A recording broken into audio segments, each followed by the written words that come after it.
da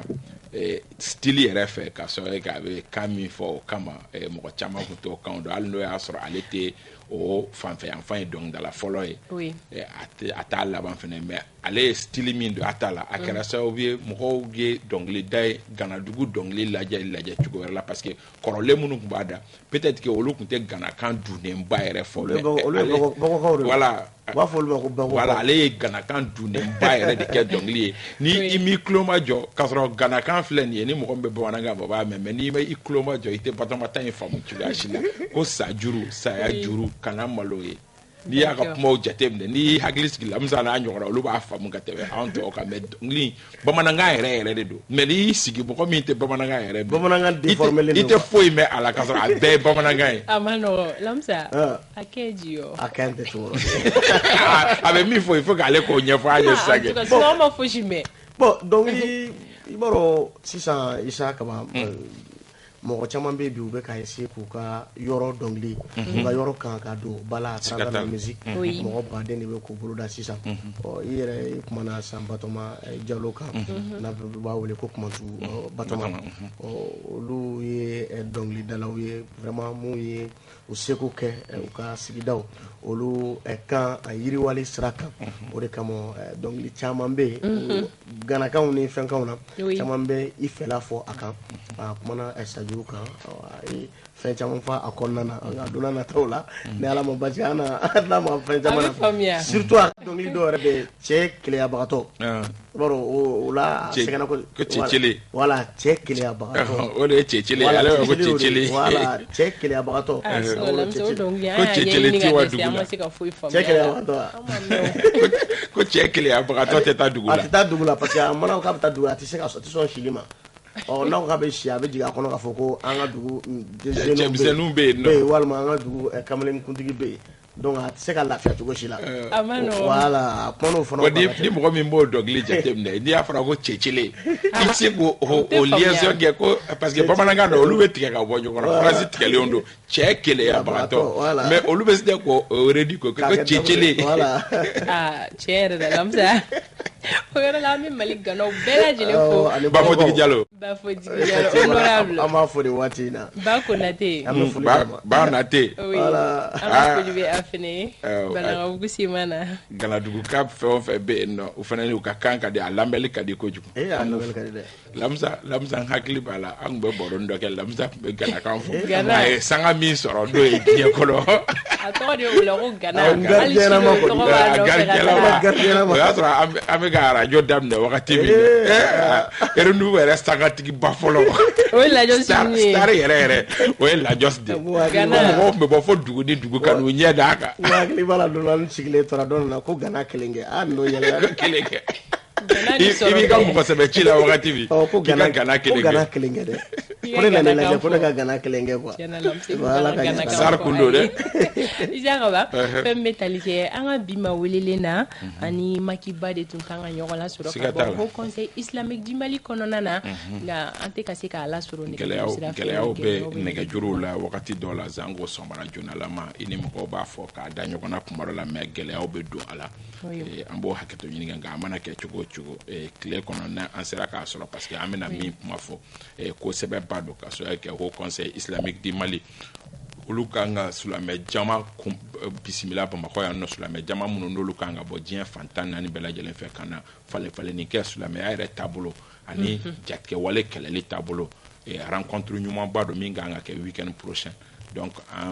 on tient vraiment à ce que jamanadenw ka bɔ a kalama waleya min don o de kama an bɛ fɛ ka Makiba sɔrɔ sɔgɔmada in na nka ce n'est que partie remise n'a kɛra cogo min an bɛ a wele walasa an n'a ka se ka ɲɔgɔn sɔrɔ. Siga tɛ a la Isa Kaba ko donna nataw la an n'a bɛ ɲɔgɔn lasɔrɔ sabula ni kunnafoni a nafa ka bon kosɛbɛ jamanadenw kan ka bɔ a kalama an ka walawalali an bɛna o kɛnɛ dayɛlɛ sisan kanubaga jamakulu ye.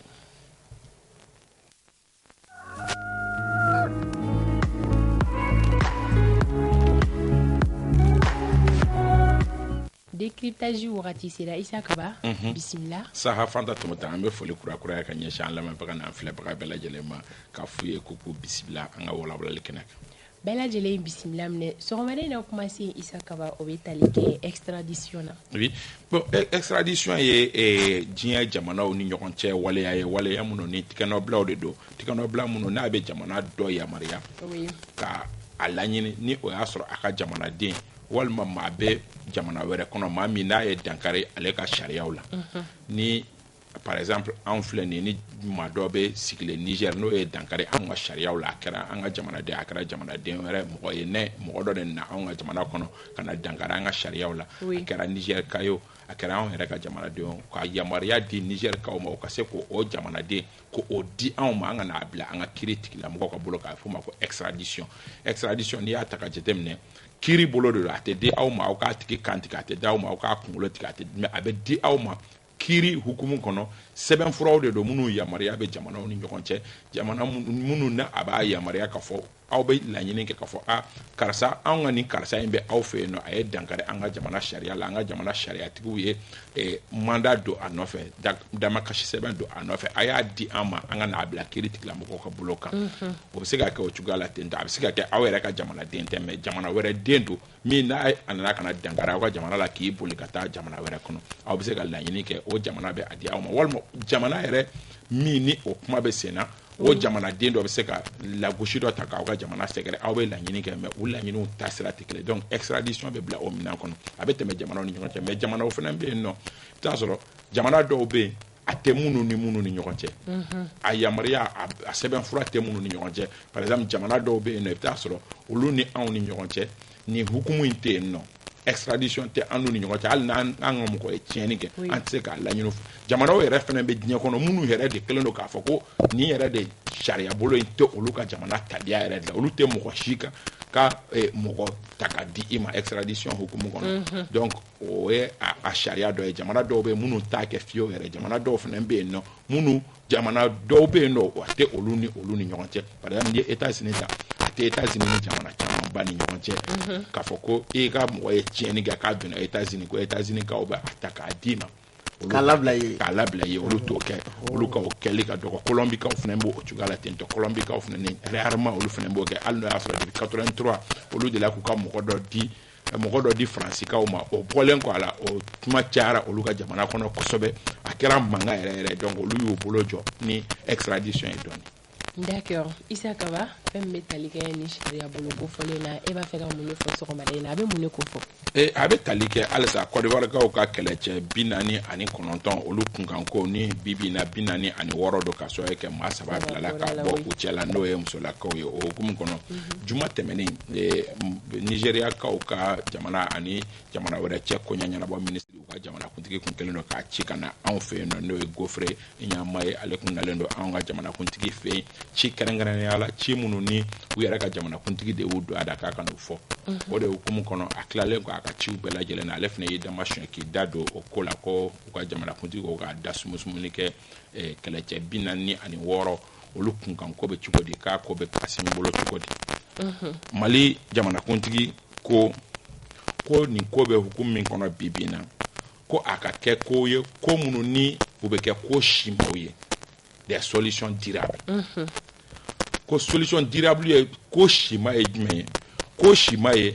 an ka ɲɔgɔn bonya baara in hukumu kɔnɔ wa a kana kɛ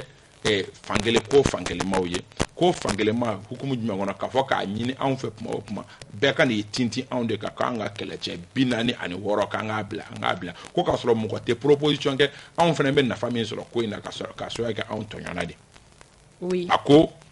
n'i ye ko in yɛrɛ ta ka jateminɛ ko n'i y'i kɔfilɛ dɔɔni ka Côte d'Ivoire lajɛ ko a bɛ ɲini ka na wagati jan bɔ ko Côte d'Ivoire kelen don ka maa dɔw bisimila a fɛ yen nɔ n'olu ye anw ka jamanadenw ye jamanaden minnu ni kiiri tigilamɔgɔw ye damakasi sɛbɛn don u nɔfɛ mandat d'arrêt international ko mais ko o bɛɛ lajɛlen kɔfɛ ko Côte d'Ivoire kelen don ka olu tigiw bɛrɛbɛrɛ a fɛ yen nɔ ka sigiyɔrɔ di u ma o Côte d'Ivoire ma da o ma dɛ ko o mɔgɔ ninnu bɛ barabɔ la Mali la diɲɛ don o don k'a ɲini ka Mali bila sen sabara kɔnɔ déstabilisation des gens qui continuent à déstabiliser les pays à partir de la Côte d'Ivoire ko ɲuman ye min ye ko solution durable ye min ye ale Assimi Goïta yɛrɛ bolo o ye bibi na Côte d'Ivoire ka sɔn ka o maa minnu ni olu bɛ ka jamana yɛrɛ ka sɔri ko ta ka jamana sɛgɛrɛ Côte d'Ivoire kaw fɛ yen nɔ k'olu di jamana ma n'o kɛra jamana b'u ka maa 46 a di u ma extradition a tɛ kɛ ko wɛrɛ hukumu kɔnɔ nka a bɛ kɛ sariya hukumu kɔnɔ i n'a fɔ an ka sariya tigilamɔgɔ olu ye mandat d'arrêt don mɔgɔ minnu kama an ka sariya tigilamɔgɔ kelenw de ye mandat d'arrêt fana don Côte d'Ivoire ka kɛlɛcɛ 46 kama a ka kɛ falenni ye Côte d'Ivoire kaw k'u ka kɛlɛcɛ 46 u k'a minɛ n'u kan ka kiiri min k'u la ka sɔrɔ k'u ye ɲagate wale min kɛ anw fɛ yen nɔ k'o kiiri k'u la anw fana ni ka maa minnu bɛ yen politiki mɔgɔ minnu bɛ yen nɔ n'u bɛ ka dankari jamana la Côte d'Ivoire alors que kiiri tigilamɔgɔw kɛlen don ka mandat d'arrêt don u kama jamana kɔnɔ Côte d'Ivoire k'o di anw ma walasa u ka bila kiiri tigilamɔgɔw ka bolo kan u ka kiiri ka kɛ ni o y'a sɔrɔ u jo don u n'a bila n'u jo tɛ fana ni u n'a bila kogoba naani ni ɲɔgɔn cɛ kuma de ye nin ye Asimi ye min fɔ ni a kelen don kiiri ni wɔyɔ ye kɔkan arajow ni kɔkan telew kan min fɔra o ye nin de ye a ko une solution bɛ segin a kan a bɛ l'histoire kɔnɔ sɔgɔmada in na. Je vais bien lire. Oui. Concernant l'affaire des soldats ivoiriens, le président de la transition a précisé qu'il était judicieux de trouver une solution durable à cette question. Le colonel Assimi Goïta a par ailleurs fait comprendre qu'au même moment où la Côte d'Ivoire demande la libération de ses soldats, elle continue de servir d'asile politique pour certaines personnalités maliennes faisant l'objet de mandats d'arrêt internationaux émis par la justice. Malheureusement, selon le président Goïta, ces mêmes personnalités bénéficient de la protection de la Côte d'Ivoire pour déstabiliser le Mali. D'où la nécessité d'une solution durable à l'opposé d'une solution à sens unique qui consisterait à accéder à la demande ivoirienne sans contrepartie pour le Mali. D'accord. Kuma in jɛlen don Asimi Goïta ye kuma in fɔ k'a jɛya k'a yira k'a fɔ ni u bɛ fɛ bi ko in a kun ka cɛ hɛrɛ ni baden na a ka kɛ bɛɛ ka nafa dɔ sɔrɔ a la Côte d'Ivoire kaw mago b'u ka kɛlɛcɛ 46 la anw fana mago bɛ mɔgɔw la Asimi ka fɔ la ne tɛ dɛ Asimi ka fɔ la anw fana ka justice mago bɛ mɔgɔw la mɔgɔ minnu n'olu talen don da Côte d'Ivoire ka jamana bila bisi basa la ni kiiri b'u nɔfɛ ni kiiri kɛlen don ka mandat don u nɔfɛ k'o tigiw bila kiiri ka bolo kan kuma yɛrɛ ye nin de ye. Ok, Lamsa. Isa, an bɛ se k'a fɔ Asimi ka nin bɔli fɔlɔ ka kuma nin affaire in kan a n'a kɔrɔ bɛ ɲɔgɔn na. Siga t'a la. Jateminɛ la an ka se k'an bolo bɔ finitigi ninnu kan Kɔrɔwari ka se fana ka se k'i bolo bɔ an ka maa ninnu kan Isa n'a a bɛɛ lajɛlen bilala hukumu kɔnɔna na yalima a bɛ se ka kɛ fiɲɛbɔda ye an bɛɛ ma wa? Ni i a ta jamana marabagaw ka faamuya la a bɛ kɛ fiɲɛbɔda ye parce que olu bolo maa minnu maliden minnu bɛ Côte d'Ivoire olu bolo olu mɔgɔ ninnu gɛlɛya min bɛ an ka jamana kan ani an ka jamana kɔnɔ bi in na furugufurugu minnu bɛ an ka jamana kɔnɔ jamana ɲɛmɔgɔ ka faamuyali la o caman ye maliden minnu sigilen bɛ Côte d'Ivoire olu de y'a caman ye jamana ɲɛmɔgɔw ka faamuya la parce que kuma in fɔlen don déstabilisation o kɔrɔ ye k'a fɔ olu bolo hali mankan caman ni fɛn wɛrɛw minnu bɛ yen wɔyɔ ni kiiri minnu bɛ yen o bɛɛ ye o mɔgɔ de nɔ ye a dalu tɛ ne bolo mais i bɛ taa sɔrɔ a dalu bɛ olu de bolo o de kama olu bolo bi in na il est vraiment nécessaire que o mɔgɔ ninnu ka bila jamana ka bolo kan k'a fɔ ko ninnu bilali ka na k'o bɛ kɛ fiɲɛ dɔ bɔda ye n ɲɛ tɛ a fiɲɛ bɔda la est ce que a bɛna dɔ bɔ vie chère la n dalen t'o la est ce que a bɛna dɔ bɔ terrorisme la n dalen tɛ o la parce que mais Côte d'Ivoire ni Mali cɛ ko peut-être que Côte d'Ivoire ni Mali cɛ ko la kɔni ni Côte d'Ivoire sɔnna ka maa ninnu extrader o bɛ se ka kɛ sababu ye kɛlɛcɛ 46 olu bɛ bila ka taa mais est ce que o bɛna anw ni Côte d'Ivoire cɛ sɔn nɔgɔya n'a fɔra k'a fɔ ko an ye fɛn dɔ minɛ en contrepartie o bɛna dɔ bɔ tension na ni Côte d'Ivoire ni ɲɔgɔn cɛ n dalen t'o la o bɛ sɔn ka dɔ yɛrɛ fara a kan mais ɲininkali bɛ yɔrɔ min est ce que Côte d'Ivoire yɛrɛ fana bɛna sɔn ka an ka mɔgɔ minnu n'olu tɔgɔ la kuma bɛ sen na tantɔ Côte d'Ivoire bɛ sɔn k'olu bila c'est pas parce que ko u ɲɛda cɛ ka ɲi ou bien k'a fɔ ko u bɛ nafa wɛrɛ ɲɛ Côte d'Ivoire mais munna o bɛ kɛ i b'a fɔ ko Côte d'Ivoire cédera olu yɛrɛ nana ni kuma kura min ye ko la sisan olu ko prise d'otage don k'an ka mɔgɔw kɛlen don k'olu ka mɔgɔw ta k'u ta yɔyi i b'a fɔ ko terroriste bɛ mɔgɔ ta yɔyi cogo min donc ça veut dire que a ko kɛra bras de fer ye ni Côte d'Ivoire cédera o b'a fɔ olu y'u ka faiblesse yira a b'a fɔ ko Mali sera parce que bɔlɔlɔw kan i b'a dɔn kuma in ka ca ni Côte d'Ivoire cédera Côte d'Ivoire ka vidéo manu n'a fɛn olu fana bɛna tension wuli Côte d'Ivoire kan k'a fɔ ko Côte d'Ivoire ye olu janfa ou bien on a ɲɔgɔnna caman o ka analyse belebelebaw fana bɛ minnu bɛ jɛmukanw kɛ minnu qui sont plus virulents ka taa vidéo manu kan bibi na olu ka analyse u ka jateminɛlikɛlaw yɛrɛ dɔw bɛ yen nɔ olu yɛrɛ bɛ dɔgɔyali da anw kan hali vidéo manu minnu ni mɔgɔw b'olu filɛ k'a fɔ k'olu ye bɔlɔnkɔnɔ kumakɛlaw ye u ka bibi na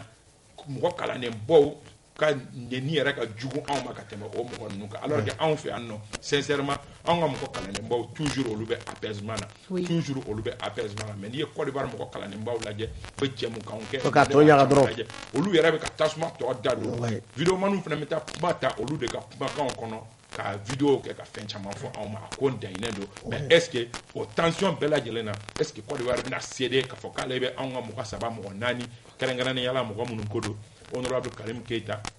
Cɛman Iber Kulubali Boubou Cissé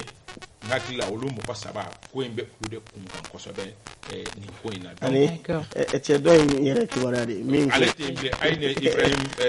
Kamara Sissoko Kamara do Sissoko y'a neve Sissoko y'a neve ale Kamara de do n hakili la an ye vidéo dɔ foli la wagati dɔ la il me semble k'ale bɛ France bibi la ale tɛ yen nɔ donc o sen tɛ a la donc ninnu de kun kuma don Isa n'i ye jateminɛ kɛ sisan kuma mana fɔ dɔrɔn u b'a fɔ ko malidenw don mun kɛn bɛ ka t'u ɲɛma dogo Korowari bon malidenya yɔrɔ in n'i y'o jateminɛ ka na ye k'a fɔ Korowari fana ka finitigiw de bɛ nin yɔrɔ in na nka yalima ni ti i yɛrɛ ye nin kɔnɔna na u bɛ se bolo bɛ se ka b'u kan wa ka bolo bɔ mɔgɔ ninnu bɛɛ k'i ka fan bila i y'a jira k'a fɔ ko fo aw ka jamana de k'a yɛrɛ y'a kɔnɔ fɔlɔ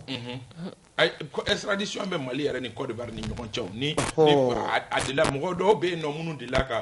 Côte d'Ivoire yɛrɛ delila ka mɔgɔ minnu ɲini ni olu de la mais ni sen in ta cas particulier de ye nin ye o de bɛ ka nin gɛlɛya n'o tɛ o ɲɔgɔnna kaw bɛ yen nɔ minnu bɛ Mali ni Côte d'Ivoire ni ɲɔgɔn cɛ minnu ni a ko bɛ ɲɛnabɔ kiiri tigilamɔgɔw ni ɲɔgɔn cɛ a tigiw bɛ bila ka taa ka sɔrɔ kiiri ni wɔyɔ ma kɛ mais ni tension bonyana ka se hakɛ ma o de bɛ k'a gɛlɛya ka so hakɛ ma ko minnu bɛ ani kiiri ni wɔyɔ min b'a la o de bɛ k'a ko gɛlɛya Côte d'Ivoire fana tɛna sɔn o cogoya la ten tɔ k'a fɔ k'a bɛ mɔgɔ saba mɔgɔ naani minnu tɔgɔ la kuma bɛ sen na k'a fɔ k'a bɛ olu di an ka jamana marabagaw ma o cogoya la ten o de bɛ k'a gɛlɛya walima Asimi fana ka nin bɔli bɛ fɛ k'a jira k'a fɔ maa minnu bɛ ka na an ka jamana kɔnɔ n'u bɛ ka na kuma bɛɛ sɔnɔgɔya baaraw la walasa ka ko lajɛ a bɛɛ ma wa nin fana ni kɛra i b'a fɔ ko diya nasuguya dɔ Asimi bolo k'a di médiateur fana ma médiateur minnu ni a cayara c'est vrai que médiateur cayara ko in na mais c'est pour dire que Asimi yɛrɛ fana ni kuma yɔrɔ la n hakili la a b'a dɔn k'a fɔ Côte d'Ivoire tɛna céder nin na facilement c'est pour simplement dire que kɛlɛcɛ 46 min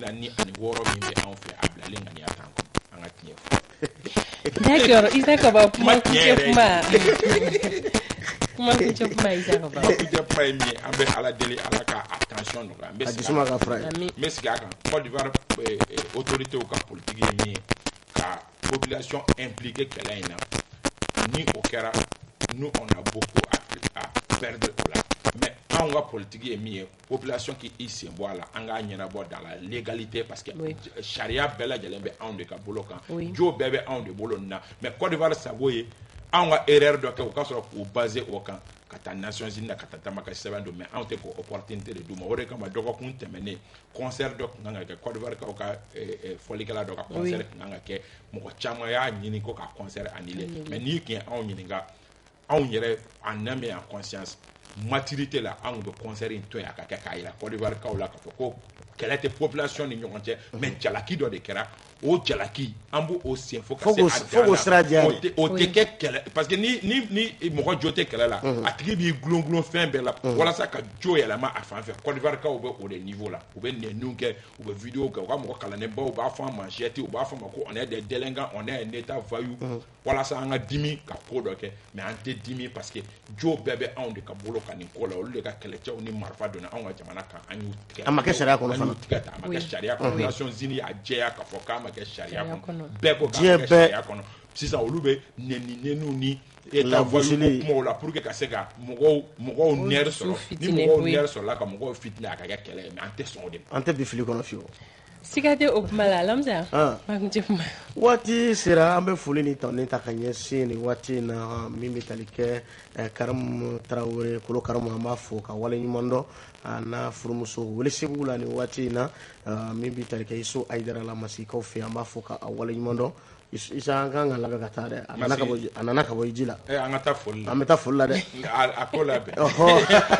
bɛ taa foli la ne bɛ mobili bɔ voilà an bɛ taa foli kɛ ka foli ni tɔni ta ka ɲɛsin sigida yɛlɛ ma ɲɛmaa ma an bɛ Abudu Kulubali fo ka waleɲuman dɔn nin waati in na danti foli min na Jaje Boli an b'a fo nin waati in na Mama Togota. Isakaba honorable Jara Suba fana bɛ lamɛnni la nin wagati la an bɛ a fɔ Aba n'a ka denbaya Aba Jɛ Denba an b'u bɛɛ lajɛlen fo ka foli kɛrɛnkɛrɛnnen di ka taa i yɛrɛ y'a fɔ Lamisa an b'a di ka taa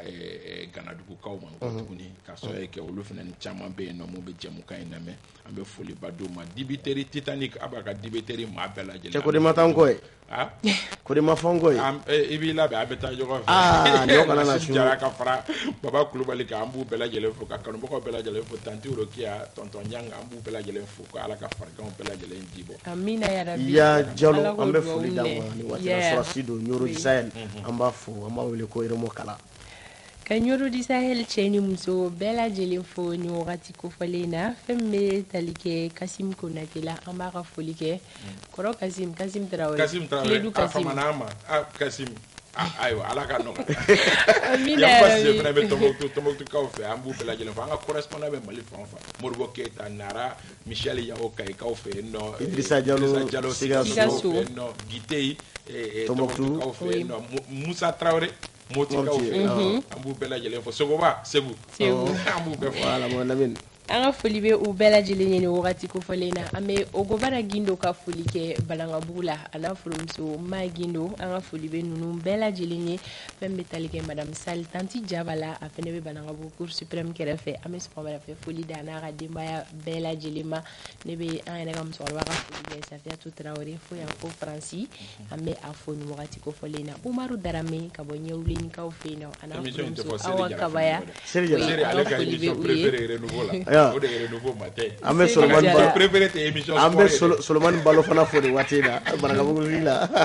kanubaga bɛɛ fo ka bɛɛ lajɛlen kana di mɔgɔw ma dɛ maa min bɛ gafe la sini o yɛrɛ de y'a o kan ka soli ka bɔ yɛrɛ teliya o bɛ sa o bɛ retard éviter sa Umar talen don Damandiga la a bɛ na fɔ Bergeri Isa ka bɛ ni coro sisan n tɛ k'i coro sa Umar talen don Damandiga la na sini sa an bɛ Umar fo n'a bɔra Damandiga la a bɛ na an bɛɛ sa dutigi ka lafiya sa an bɛ ɲɔgɔn bolo ci lafiya kuma tɛ tɛmɛ ka bɛɛ fo ka bɛɛ lajɛlen waleɲuman dɔn an ka dibila baarakɛbagaw an ka foliba bɛ u ye Awa Tafili Ture ale bɛ réalisation na Batoma Kane ale bolo bɛ nɛgɛw karafe la Boubacar Jaraba ale bɛ régie kɔnɔna la Mohamed Ture an ka foliba ye montage la ka fara Zie Burama Kunika ka kanubaga bɛɛ fo ka bɛɛ waleɲuman dɔn k'an tɛ ɲinɛ Segu ka Kane kɔ Kirinakaw fɛ yen nɔ an bɛ Kame bolo da yan yɔrɔ la yan nɔ nka nɛgɛ kaɲɛ 9 aw ni Adel Samake bɛ ɲɔgɔn sɔrɔ Isa Kaba ayiwa i ni kanubagaw na ɲɔgɔn la sɔrɔ dugu kun kan ko ale kan ko kanubagaw ma ni Ala ma basi kɛ sini sɔgɔma 7h15 an bɛ segin ka ɲɔgɔn la sɔrɔ Ala ka tile hɛrɛ. Renouveau FM jogo tɛ Karaba